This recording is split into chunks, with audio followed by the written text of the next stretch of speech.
কিছু বিপদগামী কর্মচারীরা তারা এই পথ বেছে নিয়েছে। আমরা রাষ্ট্রের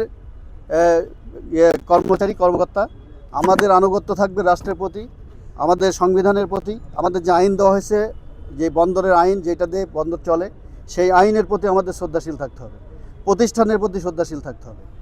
এখন সেটা না থেকে কেউ যদি বিপদগামী পথ বেছে নিয়ে অন্য কোথাও গিয়ে তাদের আনুগত্য প্রকাশ করে, এটা তো আমি বলবো যে এটা সম্পূর্ণ কর্মকর্তাদের যেই আচরণবিধি একটা দেওয়া হয়েছে অর্ডিন্যান্স গত বছর জুলাই মাসে, সেটার সম্পূর্ণ ব্যত্যয়।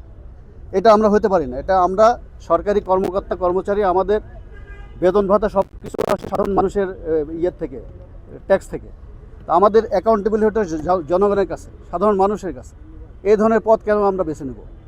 তো যারা এগুলো নিচ্ছে তারা তো রাষ্ট্রের বিরুদ্ধে তারা অবস্থান নিয়েছে, তারা জনগণের বিরুদ্ধে অবস্থান নিয়েছে এবং জনগণকে জিম্মি করেছে।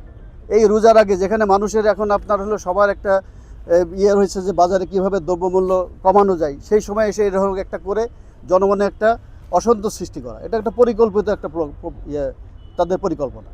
আমি আপনাদেরকে শুধু এটুকু বলতে পারি, দেশের স্বার্থে এবং জনগণের স্বার্থে, ভবিষ্যতের স্বার্থে এবং বন্দরের স্বার্থে এইটা যেটা করা সেইটাই হবে।